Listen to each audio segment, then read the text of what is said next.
Olá! Como foi dito no bloco passado, vamos agora trabalhar o silêncio da administração, que é justamente a abstenção, não é isso? É a não prática do ato pela administração pública. Interessante, né? O silêncio da administração representa a prática de ato? Obviamente que não, ok? O silêncio é justamente a abstenção do poder público. E será que esse silêncio praticado pela administração pública pode repercutir no mundo jurídico? Aí sim, aí a resposta é positiva. Vamos considerar. O particular faz um pedido para a administração pública, como por exemplo, ele solicita ali um alvará de licença para construir.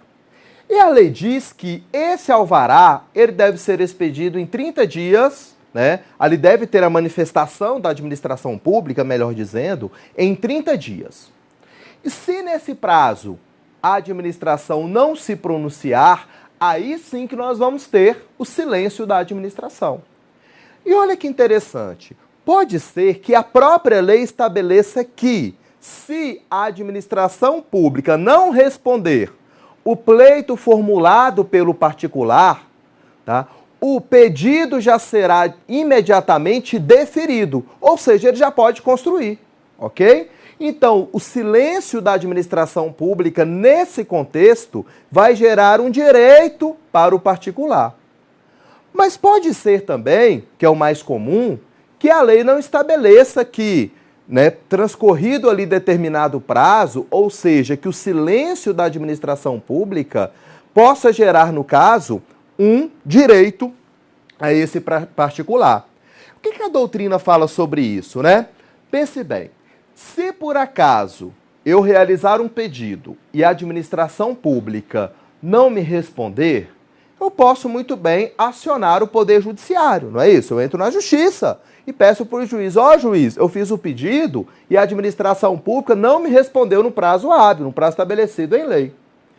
Se o ato for vinculado, ok? Se esse pedido representar ali um ato vinculado, o juiz pode suprir então a omissão lá da administração pública, pode então determinar no caso que o ato seja expedido para gerar aquele direito. Agora veja só, se por acaso o ato for discricionário, não vamos ter essa possibilidade, porque não tem como o juiz substituir a conveniência e oportunidade da administração pública. O máximo que o juiz pode fazer é determinar, no caso, notificar a administração pública para que ela se pronuncie, ok? Vamos aqui no quadro, tá? Vamos lá, vou utilizar então as lições do Bandeira de Mello aqui nesse tema. Silêncio, o silêncio é um fato e não um ato, ok? Então, silêncio não representa a prática de um ato administrativo. Consequências do silêncio da administração. Vamos lá. Em relação ao sujeito administrativo que se omitiu. Então, aqui, em relação ao agente público, que não trabalhou, que foi omisso.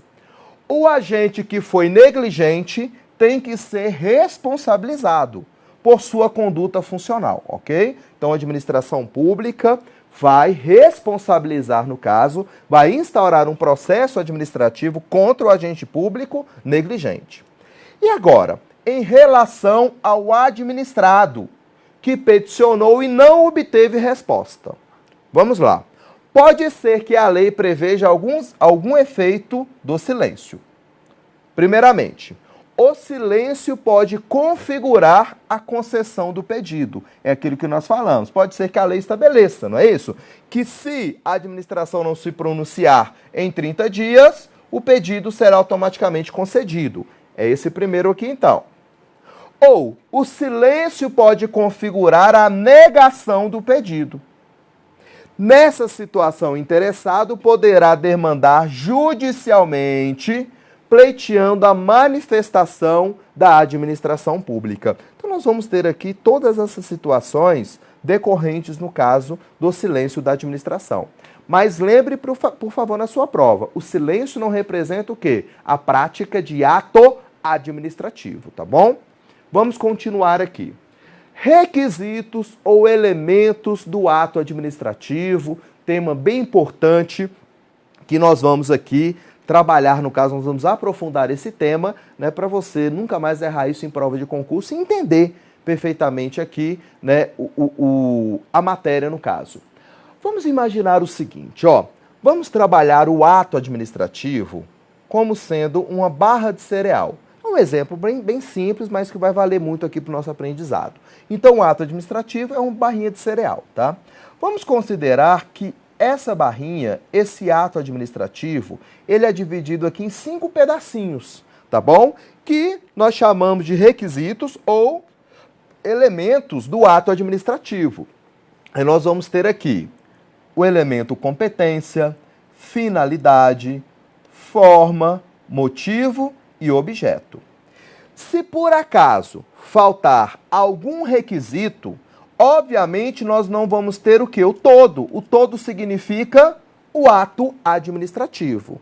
Então, para o ato ser válido, no caso, ele, né, por ato ser legal, ele obrigatoriamente tem que ter aqui os 5 princípios, tá? E os 5 princípios, no caso, atendendo o dispositivo legal, ok?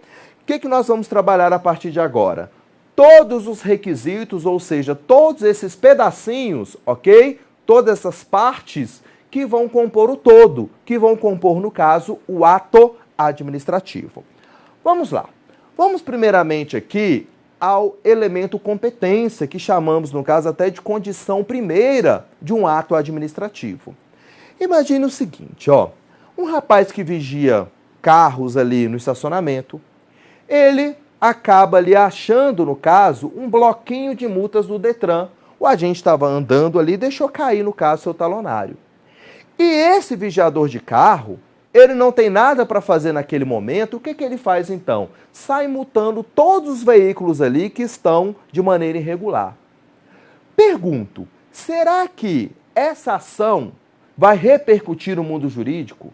Será que essa ação representa a prática de um ato administrativo? Obviamente que não. Esse sujeito ele não é competente para praticar esse ato, para praticar essa atividade pública. Interessante que isso significa até usurpação de função pública, se passar por servidor público, não é isso? Isso é crime, tá? E o ato é inexistente, tá? Nem chega a ser, na verdade, um ato administrativo. Então, falamos sim que a competência é a condição primeira da prática do ato administrativo. E o que representa o elemento competência? É o poder que o Estado confere ao agente público para que ele possa praticar o ato, para que ele possa, no caso, exercer a sua atividade pública. Vamos aqui no quadro que eu trouxe para a gente o conceito. Ó, é o poder atribuído, ok, ao agente público para o desempenho de suas funções. Então, esse que é o conceito aí de ato administrativo. De competência. Vamos agora trabalhar, no caso, algumas características aqui dos atos administrativos. Primeira característica, o ato administrativo, ele é inderrogável, ok? O que significa isso? O agente público, seja por acordo com qualquer parte, ele não pode deixar de utilizar a sua competência. Inderrogável significa revogar parcialmente a sua competência. Ou seja, se por acaso o agente público tem várias competências, o órgão, no caso, pode ser, ou a entidade, ou o próprio agente, várias competências, ele não pode abrir mão, olha lá, de parte de sua competência. Interessante que quando nós falamos aqui nessa característica, nós podemos sim imediatamente falar sobre sobre ali uma outra característica do ato, que ele é irrenunciável. Olha lá, eu completei aqui pra gente. Então o ato ele é irrenunciável, ou seja, o agente público não pode renunciar, não pode abrir mão de toda competência. Ok? Toda competência. Então ele não pode abrir mão de toda competência, ele não pode abrir mão também de parte de sua competência. E o que a Lei 9784 fala sobre esse tema? Olha lá. Então, a competência é irrenunciável e se exerce pelos órgãos administrativos a que foi atribuída como própria, salvo os casos de delegação e avocação, legalmente admitidos. Nós vamos trabalhar isso posteriormente. Mas vamos lá. Imagine o seguinte, ó. Você na sua cidade sabe que quem realiza vistoria de veículo, ali para posterior transferência, é o Detran, aí da sua cidade, do seu estado. Aí vamos considerar que você chega no Detran e tem uma placa lá dizendo que o órgão não mais realiza esse tipo de atividade. Só que o órgão vai realizar outras atividades, vai emitir, por exemplo, a CNH, tá vendo?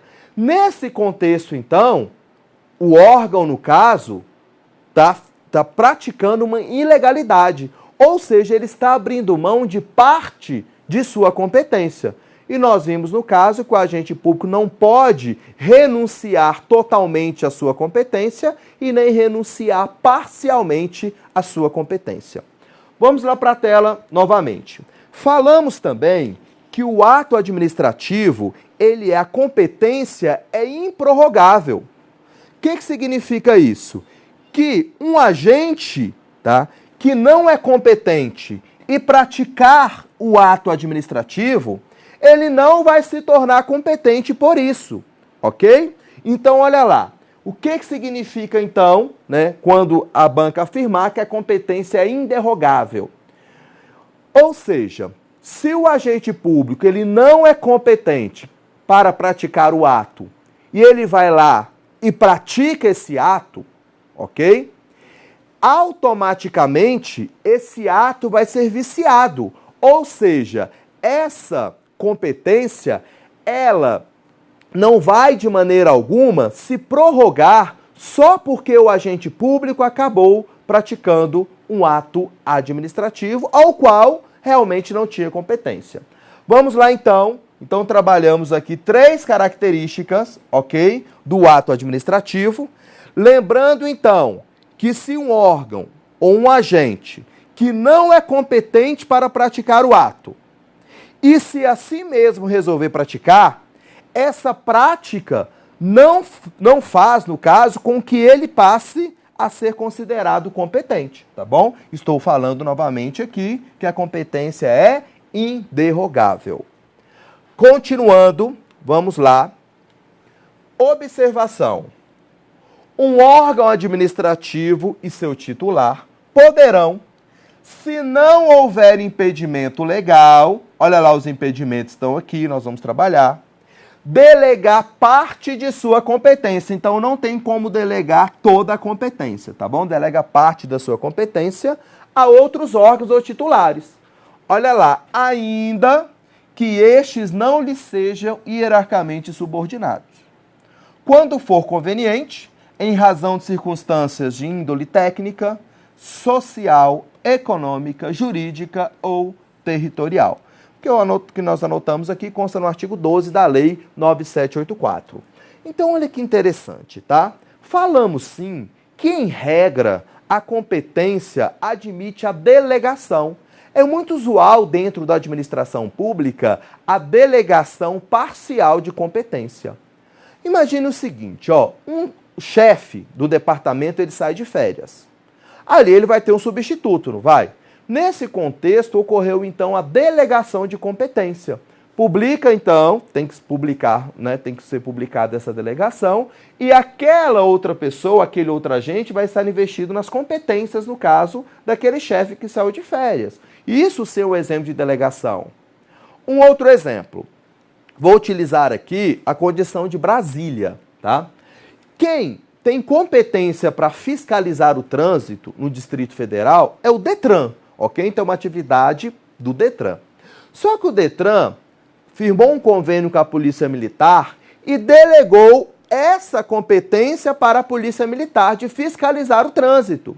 Então, pense o seguinte, ó, nós temos aqui o Detran com várias competências. Fiscalizar o trânsito, transferência de veículo, expedir a CNH, tá vendo? Realizar vistoria. Mas o que o Detran fez? Pegou parte de sua competência, essa competência aqui, vamos considerar assim, e delegou essa competência de fiscalizar o trânsito para a Polícia Militar. O DETRAN poderia delegar toda a sua competência? Não. A lei admite o que? A delegação de parte de sua competência. Tá vendo? E olha que interessante, aqui todos vão praticar a mesma atividade, ou seja, o DETRAN continua competente e agora a Polícia Militar também é competente para realizar essa fiscalização. Lembrando que a delegação deve ser por prazo determinado, isso consta na Lei 9784, a delegação exige publicação e pode ocorrer a revogação da delegação a qualquer momento. E lembre também que não precisa haver a presença de hierarquia para ocorrer a delegação. Olha um exemplo. Tem hierarquia entre o DETRAN e a Polícia Militar? Obviamente que não. Tá vendo? E mesmo assim ocorreu a delegação. Você vai lembrar também que a própria Lei 9784 restringe, proíbe a delegação de competência em 3 circunstâncias. Esse tema consta no artigo 13 da Lei 9784. Então, o que não pode ser delegado? A competência para edição de atos normativos, a decisão de recursos administrativos e a competência quando exclusiva. Vamos aqui ao nosso quadro. Coloquei pra gente. Artigo 13. Não podem ser objeto de delegação. Vamos lá. A edição de atos de caráter normativo, a decisão de recurso administrativo, as matérias de competência exclusiva do órgão ou autoridade. Interessante, consta lá na Lei 8.112 que o presidente da República é a autoridade de competência para aplicar a demissão nos servidores, da administração pública federal. Olha que interessante. Só que o presidente ele tem várias atividades, várias atribuições. E lembrando, demitir um servidor não é tão simples, não. Quem vai aplicar o ato, quem vai aplicar a demissão, vai fazer o julgamento do processo. Presume-se, então, que a autoridade vai ler todo o processo administrativo e, ao fim, tirar ali a sua convicção para ver se pratica a demissão. Olha lá, imagina o presidente da República, lendo ali, decidindo vários processos administrativos. Ele não iria fazer outra coisa na vida. O que o presidente da República faz, então? Delega isso para quem quiser. Delega para os ministros de Estado, delega ali para os diretores de autarquias, de fundações públicas, ou seja, sai delegando isso daí. Agora, se lá na Lei 8.112 tivesse assim, compete exclusivamente ao presidente da República aplicar a demissão. Poderia delegar? Não, de maneira alguma, porque o ato de competência exclusiva não admite a delegação. Um outro exemplo, um recurso administrativo tem que ser decidido por um órgão próprio, geralmente o órgão que praticou, que aplicou a penalidade, que indeferiu um pedido do particular. Então também não admite de maneira alguma a delegação para decidir recurso administrativo. E também não admite a delegação para edição de ato normativo. O que é o ato normativo? Vamos aqui ao quadro. Interessante, quando nós falamos em norma, automaticamente lembramos de lei, não é assim? Tá na norma, tá na lei. A lei, ela é abstrata e a lei, ela é genérica. Ah, professor, tem lei de efeito concreto. Tudo bem, mas aqui, em regra, a lei ela é abstrata e a lei ela é genérica. Nós vamos ter também o ato administrativo, tá? Interessante que no direito administrativo nós não estudamos o quê? A formação da lei. Nós estudamos a formação do ato administrativo. E nós vamos ver que existe sim ato abstrato e ato genérico, que chamamos no direito administrativo de ato normativo, tá bom? É o ato norma, como por exemplo, um decreto regulamentando uma lei, o regimento interno, ok? Então, o ato normativo, interessante que materialmente ele parece muito com uma lei. É óbvio que formalmente não, O processo legislativo exige toda uma formalidade disposta na própria Constituição Federal, enquanto o ato administrativo é muito mais simples. Vamos continuando. Vamos lá, outras características do ato administrativo. Olha lá, a delegação deve ser feita por prazo determinado. O ato de delegação e sua revogação deverão ser publicados no meio oficial. O ato de delegação poderá ser revogado a qualquer momento pelo delegante. A responsabilidade recai ao delegado, ou seja, quem praticou o ato administrativo. Então, nós vamos ter a relação aqui, delegante é quem faz a delegação, e vamos ter aqui o delegado. O delegado é quem pratica o ato administrativo. E aquele ato é de responsabilidade de quem? De quem o praticou. Então, o mandato de segurança, ou então mesmo, né, a ação de improbidade administrativa, vai ser dirigida a quem? A pessoa, ao agente público que praticou o ato, e não quem fez a delegação. Vamos lá ao artigo 15 da Lei 9784. Será permitida, em caráter excepcional, olha lá, e por motivos relevantes, devidamente justificados, então tem que motivar, ok? A avocação temporária de competência atribuída a órgão hierarquicamente inferior. Então, o artigo 15 autoriza, de maneira excepcional, a avocação de competência. O que significa avocar? Chamar para si a competência de um subordinado. Então, na avocação, obrigatoriamente temos que ter a presença de hierarquia, diferentemente da delegação, como nós já trabalhamos anteriormente. Vamos considerar o seguinte: o diretor da Receita Federal vai fazer uma auditoria em um postinho da Receita em um determinado município. Chegando lá, tem um ato, uma ação a ser feita, que essa ação é de competência ali desse diretor do postinho. O que o diretor da Receita Federal pode fazer, então? Avocar a competência. Fala, deixa que eu que vou praticar essa atividade. Olha lá, um claro exemplo, então, de avocação. Mas a avocação, ela não é a regra como ocorre na delegação. A avocação é tida como exceção. Por quê? Aquela autoridade ou aquele órgão iria ficar em descrédito se toda vez que ele fosse agir, o órgão superior, no caso, né, avocasse a sua competência. Interessante, tá? Que não está na Lei 9784, mas leve isso para sua prova. Ou seja, se o ato de competência, quando exclusiva, não admite a delegação, se a competência for exclusiva, também não admite a avocação. Tá bom? Então, leve assim para a sua prova. Repito, se a delegação de competência, quando exclusiva, não é admitida, da mesma forma nós vamos levar isso para a avocação. Tá bom? Se a competência é exclusiva daquela autoridade, não vai admitir, no caso, a avocação dessa competência. Vamos continuar.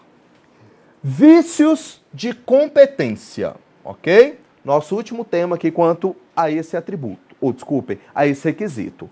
Vamos lá. Primeiramente, usurpação de função pública. Vamos entender isso daqui, depois a gente faz uma leitura. A usurpação, tá, de função pública é aquela ação praticada por um sujeito que não faz parte da administração pública. Inclusive, esse sujeito estará praticando crime, não é isso? Crime contra a administração pública. E o ato, ele é inexistente. Vamos imaginar o seguinte: na época de receber ali, de ser realizado o pagamento do IPTU, um sujeito vai lá, manda bordar um jaleco, né, Secretaria da Fazenda, não é, de determinado estado, e acaba indo ali em várias casas. Bate lá na casa da Dona Maria e fala: Dona Maria, se a senhora pagar para mim o seu tributo, o IPTU, eu concedo agora 20% de desconto, melhor 50% de desconto. Nesse contexto, esse usurpador de função pública, ele está praticando, na verdade, dois crimes. Um crime de estelionato e o outro crime por se fazer passar por servidor público, por agente público, tá? E vamos considerar que a Dona Maria vai lá, faça o pagamento, e esse sujeito vai lá, põe um carimbo, pago, e faz uma assinatura. Será que esse recibo vai ter validade? De maneira alguma, porque o ato é considerado inexistente. Vamos lá. Ocorre quando uma pessoa se faz passar por agente. O usurpador comete crime, definido no artigo 328 do Código Penal. A doutrina considera o ato praticado pelo usurpador como ato inexistente. Agora, vamos ao segundo vício de competência, função de fato. O que significa isso? Alguns também chamam de funcionário de fato, ok? Função de fato ocorre quando o agente público pratica o ato, mas esse agente público, embora fazendo parte da administração, embora competente no caso, ele está investido de maneira equivocada naquele momento. Olha um exemplo que a doutrina traz para a gente. O servidor que já aposentou e continua trabalhando. Outro exemplo, o servidor que foi suspenso e continua a trabalhar. O servidor em cargo em comissão que foi exonerado e aparece para trabalhar no outro dia.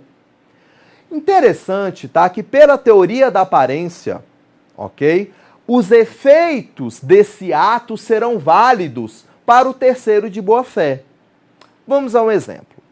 Considere que você vai ao Detran da sua cidade, tá? Pegue uma senha, fique lá por 2, 3 horas esperando e em um dado momento você acaba sendo atendido. E o sujeito que te atende, ele está com o crachá do Detran, ele tem a senha para acessar ali o computador, está cumprimentando todo mundo, ou seja, aquilo tem aparência de verdade. E ele te emite então o seu documento.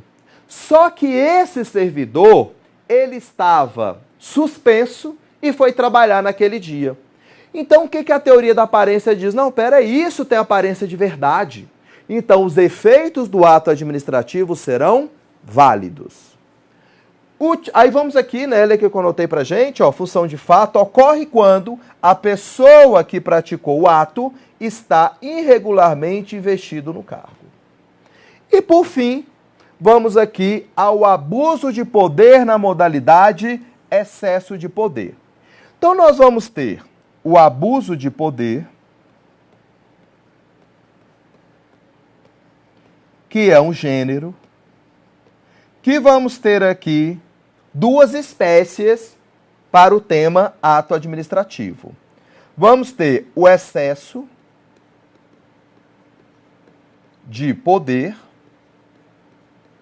que lá na sua prova pode vir também como excesso de competência. E nós vamos ter o desvio. Opa, deixa eu apagar aqui. Nós vamos ter o desvio de poder, que alguns chamam de desvio de finalidade. Mas o que vai interessar para a gente nesse momento é o abuso de poder, o gênero, mas na espécie excesso de poder ou excesso de competência. Olha que interessante. No abuso de poder, na modalidade excesso de poder ou de competência, o agente público, embora competente para praticar a atividade, ele acaba excedendo os limites dessa competência. Vamos a um exemplo. Lei 8.112 estabelece que o chefe imediato pode aplicar uma penalidade de suspensão ao servidor, ao seu subordinado, por até 30 dias. Então, a autoridade que vai decidir, que vai julgar o processo administrativo, se a suspensão for de até 30 dias. Mas vamos imaginar que, não satisfeito, né, esse agente público acaba editando uma suspensão de 60 dias. Aí pensa, embora competente para praticar o ato, ele excedeu os limites de sua competência. Um outro exemplo. Um agente vai fazer uma fiscalização em estabelecimento comercial e se depara ali com várias irregularidades. E a lei diz que, se forem encontradas essas irregularidades, ele tem o poder, no caso, de aplicar uma multa, tá bom? De multar. Mas não satisfeito, o que ele faz? Ele interdita o estabelecimento comercial. A lei autoriza a interdição? Não, apenas a prática da multa. Então, nesse contexto, embora competente para realizar a fiscalização, o que ele fez? Excedeu os limites de sua competência. Vamos aqui ao quadro, então, vamos ler o que eu anotei para a gente. Então, ocorre abuso de poder na modalidade excesso de poder ou de competência, quando o agente, embora competente, excede os limites desta, ok? Então, finalizamos, nesse momento, o elemento competência, né? É o elemento que nós mais falamos, sim, porque é o que, né, pode cair de maneira mais efetiva até lá na sua prova, tá bom? Vamos aí para o próximo vídeo, vamos para o elemento finalidade posteriormente, viu? Sucesso em sua aprovação.